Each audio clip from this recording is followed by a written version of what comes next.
ओम अज्ञानतिमिरान्धस्य ज्ञानाञ्जनशलाकयः चक्षुरुन्मिलितं येन तस्मै श्रीगुरुवे नमः।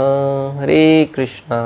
आज गीता श्रृंखला के सत्र क्रमांक 167 में आप सभी भक्तों का हार्दिक स्वागत है। आज हम श्रीमद् भगवद गीता के 4थे अध्याय के जो कि है दिव्य ज्ञान श्लोक क्रमांक 39 का अध्ययन करेंगे। तो आइए, श्लोक इस प्रकार है।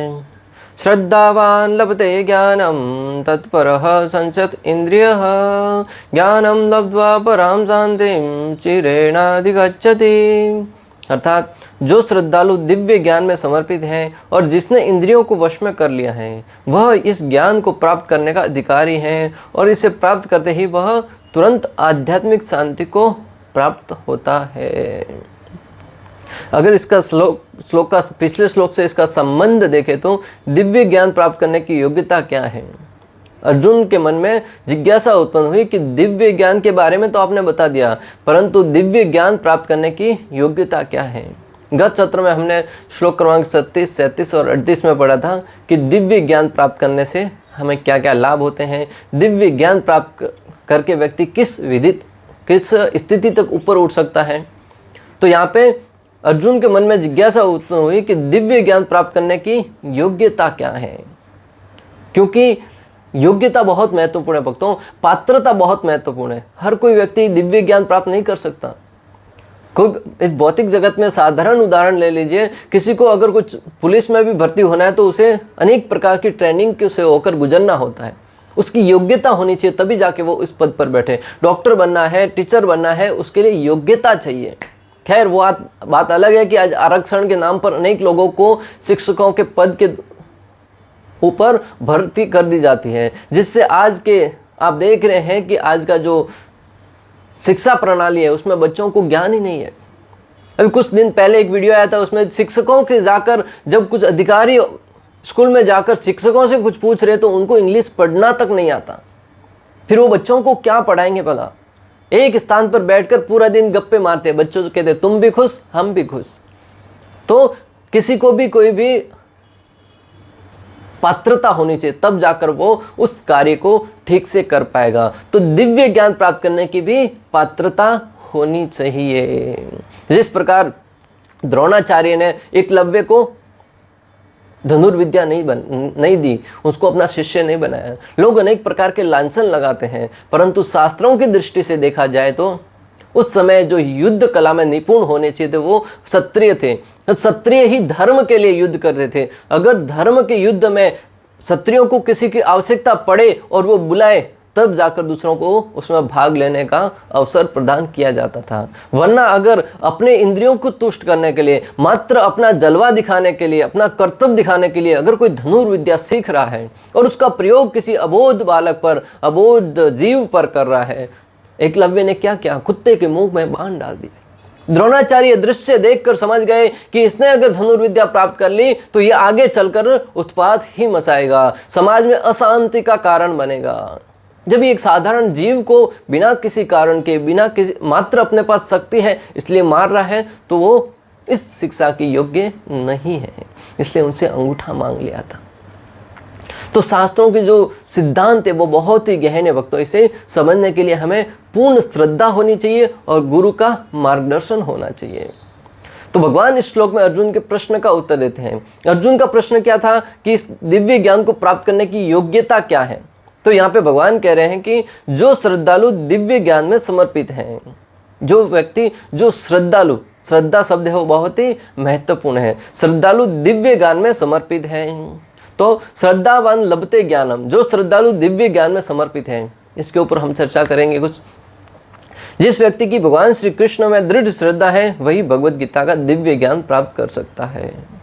आचार्यगण कहते हैं कि जिस व्यक्ति की श्रद्धा है वो भगवान श्री कृष्ण में दृढ़ है, वही भगवद गीता का दिव्य ज्ञान है वो प्राप्त कर सकते हैं। प्रमाण भक्तों, स्वयं भगवान श्री कृष्ण 9वें अध्याय के प्रथम श्लोक में कहते हैं, इदम तु ते गुह्यतम प्रोक्षामि अंशुयवे ज्ञानम विज्ञानम सहित यत् ज्ञात्वा मोक्षशयि अशुभातः। अर्थात भगवान श्री कृष्ण अर्जुन से कहते हैं कि चूंकि तुम मुझसे कभी ईर्ष्या नहीं करते, इसलिए मैं तुम्हें यह परम गुह्य ज्ञान तथा अनुभूति बतलाऊंगा, जिसे जानकर तुम संसार के सारे क्लेशों से मुक्त हो जाओगे। भगवान ने अर्जुन को भगवत गीता सुनाने के लिए पात्र क्यों सुना? क्योंकि उसको भगवान श्री कृष्ण में पूर्ण श्रद्धा थी। 2.7 में वो बता भी चुके हैं, कार्पण्य दोष उपहत स्वभाव पृछामि त्वाम धर्म समुड्ड सेतः यच्च शात निश्चितम ब्रूहितन में शिष्यस्ते अहम साधिमाम त्वाम प्रपन्नम। पूर्ण रूप से मैं आपका शिष्यत्व स्वीकार करता हूँ। जब कोई अपनी शरणागति किसी के शरणों में दे दे, तब निश्चित रूप से वो खुलकर उनको ज्ञान या कोई भी वस्तु प्रदान करेगा। जब तक हमारे मन में संशय बना रहेगा कि क्या ये प्रमाणिक है या नहीं है, प्रमाणिक है या नहीं है। अर्जुन के मन में भी संशय था, पर पूरे प्रथम अध्याय में अर्जुन का विषाद योग था, उसमें उसको संशय बना हुआ था। परंतु जैसे ही उसने देखा कि श्री कृष्ण है, वो परम पुरुषोत्तम भगवान है और मैं उनसे ज्ञान अर्जित करके मेरी दुविधाओं को समाप्त कर सकता हूँ, तुरंत अपनी शरणागति प्रदान करें। शिक्षा क्या मिलती है भक्तों? गुरु बना रहे हो, पहले सोच समझकर, सोच विचार कर, पूरा अवलोकन करके फिर गुरु को समर्पित हो। परंतु एक बार गुरु को समर्पित कर दिया, फिर गुरु की बातों को, गुरु मुखा पद्मा वाक्या, गुरु के मुख से जो शब्द निकलते हैं उनको आदेश समझकर अपने हृदय में धारण करके उस कार्य को करने के लिए निकल पड़ो। फिर उसमें संशय करने के कोई प्रश्न ही नहीं उठता। भगवान कह रहे हैं कि हे अर्जुन, तुम मुझसे द्वेष नहीं करते, तुम मुझसे ईर्ष्या नहीं करते, तुम्हारी मेरे अंदर पूर्ण श्रद्धा है, इसलिए मैं ये भगवत गीता का दिव्य ज्ञान तुम्हें प्रदान कर रहा हूँ, जिसे जानकर तुम समस्त प्रकार के क्लेशों से मुक्त हो जाओगे। भक्तों, अगर आप और हम भी इन भौतिक जगत के अनेक प्रकार के क्लेशों से, दुखों से मुक्त होना चाहते हैं, तो ये भगवत गीता का ज्ञान जिस भाव से अर्जुन ने ग्रहण किया, उसी भाव से हमें भी स्वीकार करना होगा आचार्यों के मार्गदर्शन में। ज्यों-ज्यों भक्त भगवान के विषय में अधिकाधिक सुनता है, त्यों-त्यों वह आत्म प्रकाशित होता जाता है। जैसे जैसे भक्त भगवान के विषय में अधिकाधिक सुनता है, वैसे वैसे उसके अंदर, हृदय के अंदर जो ज्ञान है वो आत्म प्रकाशित होता जाता है। अर्थात जो श्रवण की विधि है वो बहुत ही महत्वपूर्ण है भक्तों। कोई अगर भक्ति मार्ग में बहुत लंबा समय तक टिके रहना चाहता है, अनंतो गत्वा भगवान के धाम में जाना चाहता है, तो सबसे महत्वपूर्ण बात है श्रवण कीजिएगा। भगवान की कथाओं को, लीलाओं को, भगवान के भक्तों की लीलाओं को, भगवान ने जो जो लीलाएं करी है उनके विषय में सुनो, स्मरण करो और एक दूसरे के साथ वार्तालाप करने में उसका उपयोग करो। जब व्यक्ति इस प्रकार एक दूसरे के साथ वार्तालाप करेगा, तभी वो भक्ति में अड़िग रह पाएगा। स्वयं श्री कृष्ण 10.9 में कहते हैं, मच्चितः मत्कत प्राणः बोध्यन्तः परस्परम कथ्यन्त च माम नित्यम तुच्यन्ति च रमन्ति च। मेरे शुद्ध भक्त मेरे शुद्ध भक्तों के विचार मुझ में हमेशा निवास करते हैं। उनके जीवन मेरी सेवा में अर्पित रहते हैं और वे एक दूसरे को ज्ञान प्रदान करते हैं तथा मेरे विषय में बातें करते हुए परम संतोष तथा आनंद का अनुभव करते हैं। क्या कह रहे हैं भगवान श्री कृष्ण? कि मेरे भक्त हैं, वो हमेशा मेरे बारे में ही चिंतन करते रहते हैं। इस भौतिक जगत की अनेक प्रकार की काम वासनाओं के विषय में चिंतन नहीं करते, वो हमेशा मेरे बारे में चिंतन करते हैं। जब एक दूसरे से मिलते हैं तब परस्परम बात भी करते तो मेरे बारे में ही बात करते हैं।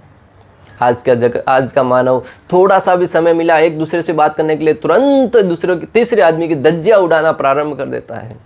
मैंने बहुत बार अनुभव किया है, लोग आते हैं भागे भागे कुछ काम करने के लिए, ऑफिस में आते हैं कि मुझे बहुत लेट हो रहा है, बहुत लेट हो रहा है, परंतु जैसे ही कोई व्यक्ति उनको छेड़ देता है किसी टॉपिक से संबंधित बात करने के लिए, बाद में 1 घंटा वह व्यक्ति खड़ा रहता है, तब उसको लेट नहीं हो रहा है। क्यों? क्योंकि उसको दूसरे की बुराई करने में आनंद आ रहा है। भले वो पॉलिटिक बात हो या कोई भी सांसारिक बात हो, ज़्यादातर अगर राजनीतिक बात आ गई और वो उस व्यक्ति से घृणा करता है जो अभी सत्ता में है, तो उसकी बात, उसके कार्यों की धज्जियां उड़ाने में वो घंटों घंटों समय तक खड़ा रहता है। और मैंने स्वयं ने अनुभव किया है कि एक व्यक्ति आया और बार बार बोल रहा था लेट हो रहा है, मुझे जाना है, परंतु जब वो राजनीति की बात किसी ने छेड़ी तो 1 घंटा वह खड़ा रहा। यह है हमारा स्वभाव। और भगवान क्या कह रहे हैं? जो मेरे भक्त हैं वो जब आपस में मिलते हैं तो मेरे बारे में चर्चा करते हैं। तो अगर आप अपने आप को भक्त मानते हैं तो आपको चाहिए कि जब भी किसी से मिले भगवान के बारे में ही चर्चा कीजिएगा, भगवान की लीलाओं के बारे में स्मरण कीजिएगा।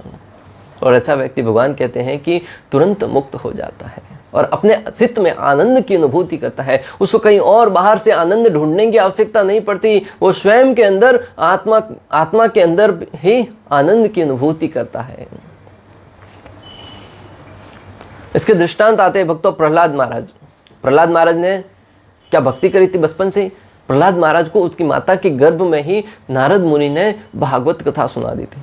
श्रवण का कितना महत्व है वो मैं आपको बताने जा रहा हूं। प्रहलाद महाराज जब अपनी माता कयादु के गर्भ में थे तब नारद मुनि ने उनको भागवतम के समस्त अध्याय थे वो एक एक करके संपूर्ण रूप से सुना दिया। नारद मुनि जैसा गुरु अगर किसी को मिल जाए तो फिर और क्या आवश्यकता है। नारद मुनि वो सर्वश्रेष्ठ साधु है, संत है, हमेशा भगवान के नामों में ही रमण करते हैं। नारायण नारायण भगवान का नाम जप करते हुए, यशोगान करते हुए भ्रमण करते रहते हैं। उन्होंने प्रहलाद महाराज को दिव्य ज्ञान प्रदान किया। प्रहलाद महाराज ने जब माता के गर्भ में सुना तो जन्म के साथ ही वो उसको आत्मसात करते हुए महान भक्त के स्तर तक आगे बढ़ गए।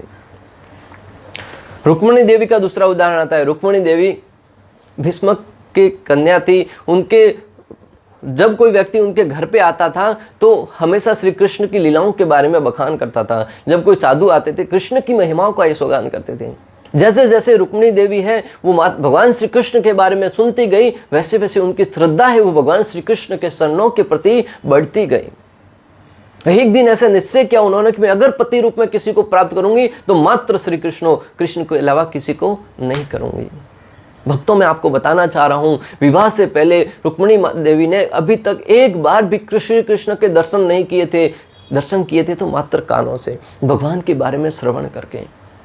अगर आप और हम कहते हैं कि मुझे कृष्ण दिखेंगे तब मानूंगा, अरे रुक्मिणी देवी से सीखिए कि जब उन्होंने मात्र भगवान के बारे में सुनकर उनकी श्रद्धा इतनी दृढ़ हो गई कि उन्होंने अपने आप को श्री कृष्ण के रूप में चरणों में समर्पित कर दिया। तो आप और हम भी अगर भगवान के बारे में बार बार सुनेंगे, अधिक सुनेंगे साधुओं के मुख से, तो स्वाभाविक ही हमारे हृदय के अंदर भी श्री कृष्ण के प्रति प्रेम है वो स्वतः ही जागृत होता जाएगा। और एक दिन ऐसा आएगा जब हम श्री कृष्ण के नाम का जप किए बगैर रह नहीं पाएंगे। एक क्षण के लिए भी भगवान के नाम का यशोगान किए बगैर नहीं रह पाएंगे। और जब भगवान के नाम में हमारा रुचि बढ़ने लगेगा फिर धीरे धीरे स्वतः ही सांसारिक विषयों के प्रति हम अनासक्त होते जाएंगे। और यही हमारे जीवन का लक्ष्य होना चाहिए, यही मानव जीवन का केंद्र बिंदु होना चाहिए। श्रीमद् भागवतम में वर्णन आता है कि भगवान के संदेश शक्तियों से पूरित होते हैं। श्रीमद् भागवतम में वर्णन आता है कि जो भगवान के संदेश हैं वो समस्त प्रकार की शक्तियों से पूरित होते हैं।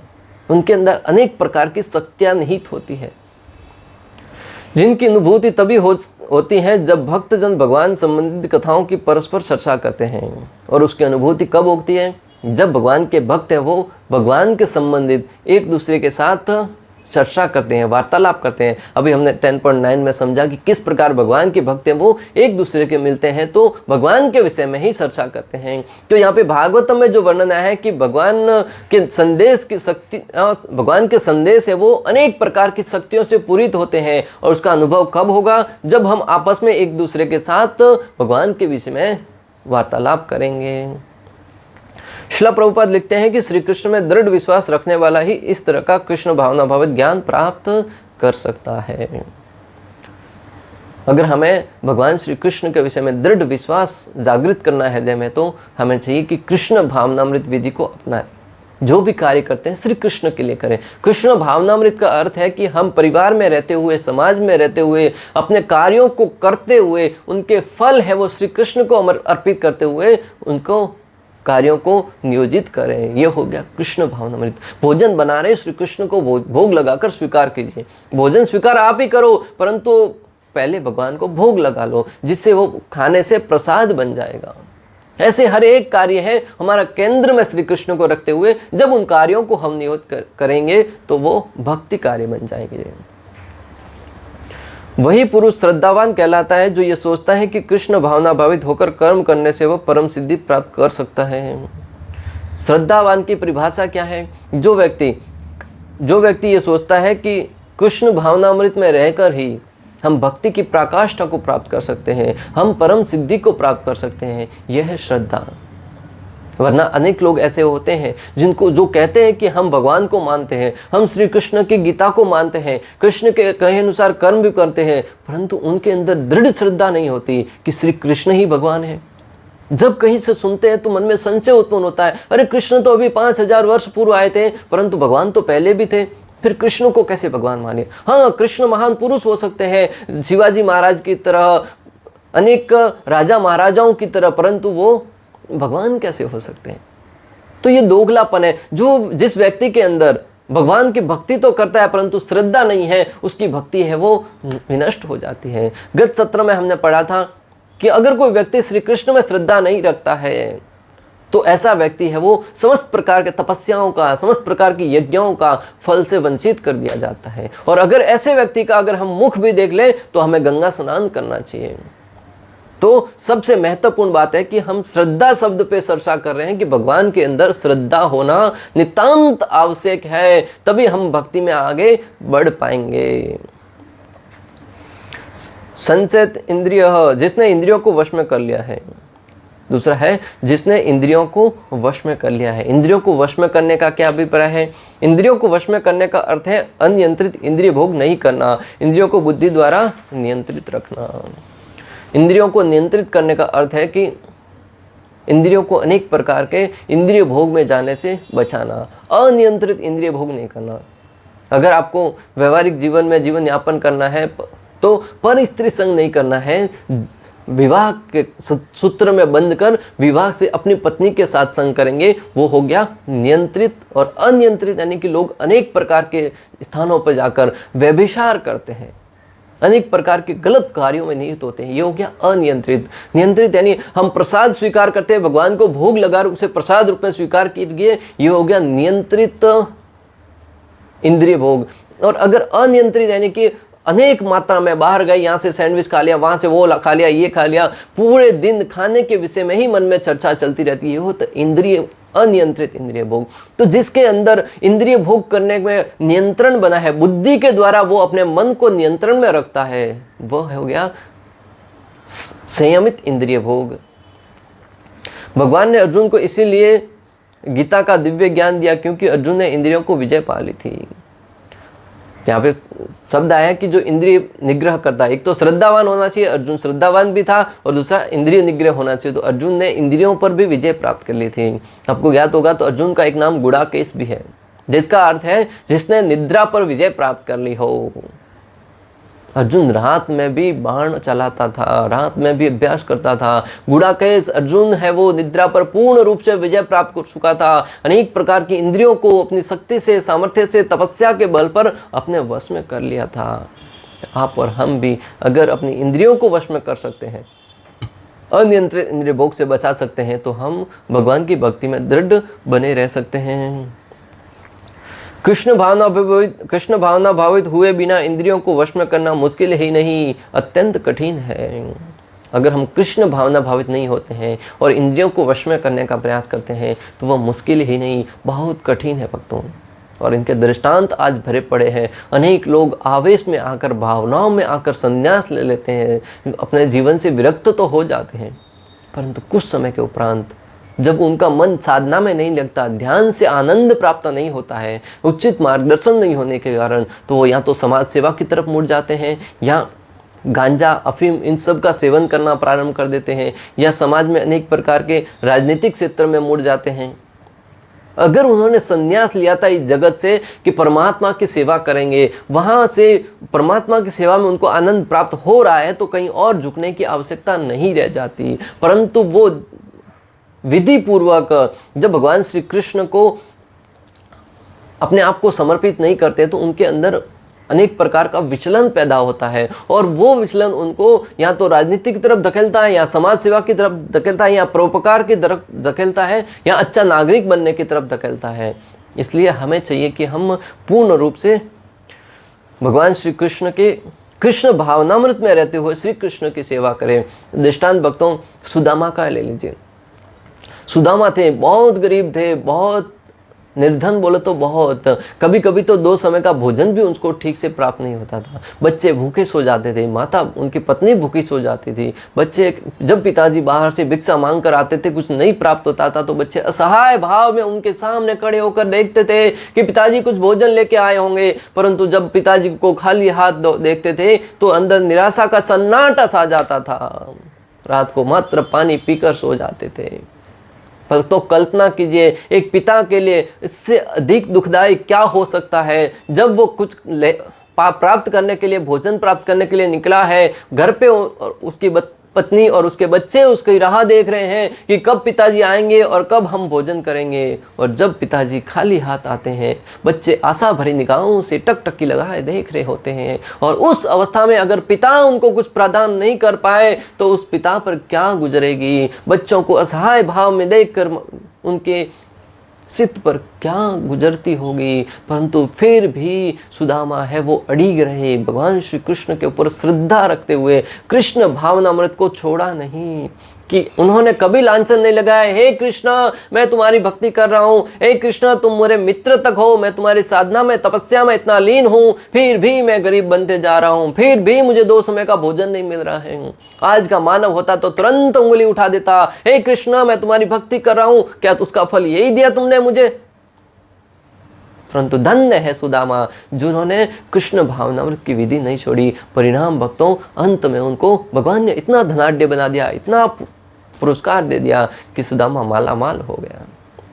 पांडवों का दृष्टांत ले लीजिए भक्तों। पांडवों के जीवन में कम कष्ट आए थे क्या? उनके भीम को बचपन में ही जहर के लड्डू खिलाकर उसको मारने का असफल प्रयास किया। उनकी माता कुंती सहित समस्त पांडवों को लाक्षागृह में जलाकर भस्म करने का असफल प्रयास किया। 12 साल का वनवास देकर वन में भेज दिया। जुआ खेलते वक्त उनकी पत्नी द्रौपदी के साथ दुर्व्यवहार करने का प्रयास किया। जघन्य अपराध, जो आज के मानव समाज में भी ऐसा जघन्य अपराध कोई नहीं करेगा। उस समय द्वापर युग में भगवान श्री कृष्ण की उपस्थिति थी इस धरा पर। उस समय 5 पांडव इतने शक्तिशाली थे, इतने बलिष्ठ थे, उस अवस्था में भी जब द्रौपदी के साथ दुर्व्यवहार किया गया, अनेक प्रकार के षड्यंत्रों द्वारा पांडवों को हमेशा दुखी और प्रताड़ित करने का प्रयास किया, उस अवस्था में भी भगवान के भक्त पांडवों ने कभी श्री कृष्ण पर उंगली नहीं उठाई। वो हमेशा श्री कृष्ण पर ही आश्रित थे कि हे कृष्ण तुम है तो हमें क्या चिंता है। माता कुंती तो यहाँ तक प्रार्थना करती है कि हे भगवान मुझे हमेशा दुख ही प्रदान कीजिए, ताकि आप हमारी सहायता करने के लिए हमेशा आए और हम आपका स्मरण है वो कभी भूले नहीं, हमारे अंदर कोई विस्मृति पैदा ना हो। यह है भक्ति की पराकाष्ठा। तो जो दुख में हो या सुख में हो हमेशा भगवान को स्मरण करता है, हमेशा कृष्ण भावनामृत में ही लगा रहता है, वह व्यक्ति जीवन में कभी उदास हताश नहीं होगा।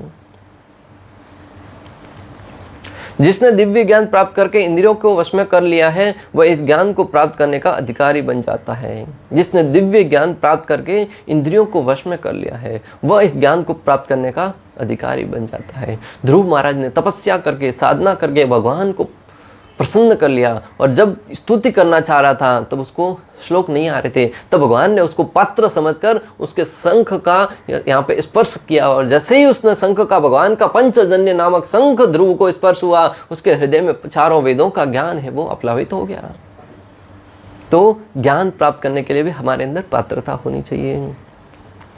एक संत कहते हैं कि गुड़ी गुड़ी भक्ति नहीं करना है, भक्ति ऐसे करो कि भगवान स्वयं भक्ति से आकर्षित हो जाए। हमें गुड़ी गुड़ी भक्ति नहीं करना है, आज 16 माला कर दिया, कल 8 करेंगे, परसों 2 करेंगे, नरसों 66 कर दी, ऐसा नहीं।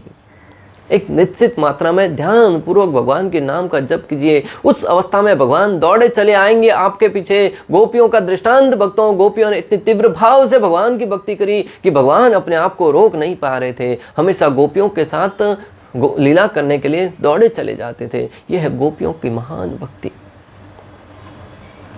भगवान कह रहे हैं कि जो श्रद्धालु व्यक्ति जिसने इंद्रियों को वश में कर लिया है और ज्ञान प्राप्त करने का अधिकारी बन गया है वह तुरंत आध्यात्मिक शांति को प्राप्त करता है।